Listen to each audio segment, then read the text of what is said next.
I mean, she looks gorgeous in it. She looks like a Disney princess. That's what I was gonna say.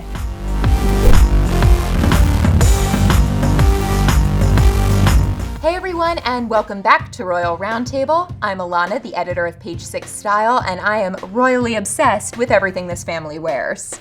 And I'm Kristen, Page 6's senior social media editor, and I'm royally obsessed with all the drama surrounding it. So let's get into it. The Sun recently released this bombshell report stating that the Queen had banned Meghan Markle from wearing the crown jewels. Now, according to a well-placed palace insider, the Queen was less than impressed with Meghan's behavior leading up to and during the royal wedding, and as a result had decided to withhold some of these iconic pieces from her. Well, this doesn't sound fair to me because we've seen Kate Middleton wear so many crown jewels in the past. She's worn Princess Diana's iconic pearl and diamond tiara. She's worn one of the Queen's brooches that's in the shape of a maple leaf. She's worn a statement necklace that belongs to the Queen. So what makes her any different from Meghan Markle? So this is part of what makes this story so dramatic, right? According to the source, the Queen really likes Meghan personally, but this decision was purely based on hierarchy. So because Kate is married to Prince William, who's closer in line to the throne, that makes her automatically higher in rank than Meghan and therefore more eligible to wear these really special priceless pieces. Okay, well, first of all, this is a little hypocritical of the Queen. I have watched The Crown, which makes me an expert on all things royals. And I know that she was not directly in line for the throne. Her uncle was the king, he abdicated, so her father became the king. Which then when he died, she became the Queen. So she was once the Meghan Markle of the family. In the future, should circumstances change, they kept it kind of nebulous, Meghan might have more of these pieces made available to her. So we'll have to watch and see. So obviously, Page 6 readers were absolutely obsessed with this story. It went completely viral on social media, and we found some of the best reactions.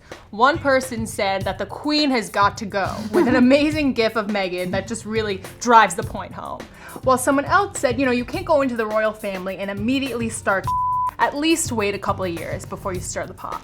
Okay, so here's the thing though. As soon as that story came out, pretty much, other palace sources came out to shut it down. One said that the palace was rightly incensed, so British, about this whole ordeal and pointed out correctly that the Queen had lent Meghan Markle a tiara for her royal wedding, which is true. Another family friend came out and said that this just didn't seem like something the Queen would do. He said it was an unlikely story because typically she's pretty generous when it comes to lending jewels to the royal family. Well, we have seen Meghan wear a couple royal pieces. We saw her in that beautiful aquamarine ring that belonged to Princess Diana. Totally, and she's also worn these butterfly earrings a few times and a gold Yes. bracelet. Thing about those pieces though is those are actually from Princess Diana's personal collection, which was handed down to Harry and Wells directly with the intention that they would split it up amongst their wives when she died. So, technically not under the Queen's purview the way the royal collection is. Okay, so if those are part of Diana's collection, what exactly is part of the royal jewel collection?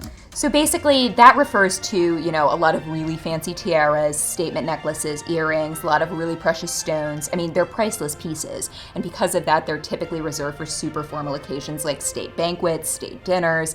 And Meghan hasn't really had the opportunity to go to any of those since the royal wedding because she's been pregnant and traveling. So the only occasion we really have seen where she may have dipped into the royal collection or had the opportunity to do so was the state dinner she went to in Fiji with Harry when she was traveling. Now, according to reports, Meghan actually did want to wear a tiara to that dinner, but Prince Charles, pulled her aside and was like, look, might be seen as kind of ostentatious or extravagant for this particular setting. You should probably go without, and so that's why we saw her without a tiara. Allegedly. It's up to you to decide whether, you think there's any merit to that tale. I guess we'll just have to wait and see what happens at her first post-baby banquet at Buckingham Palace. Will she wear something from the royal collection there? Time will tell, we'll be watching. But if you ask me, I think she's got plenty of tiaras in her future. I really hope so. Well, Alana, you can borrow my jewels anytime. Oh, Kristen, thank you. They might not be priceless, but they sure taste good. Ooh. How many carats? Oh, I think it's like 12. Gorgeous.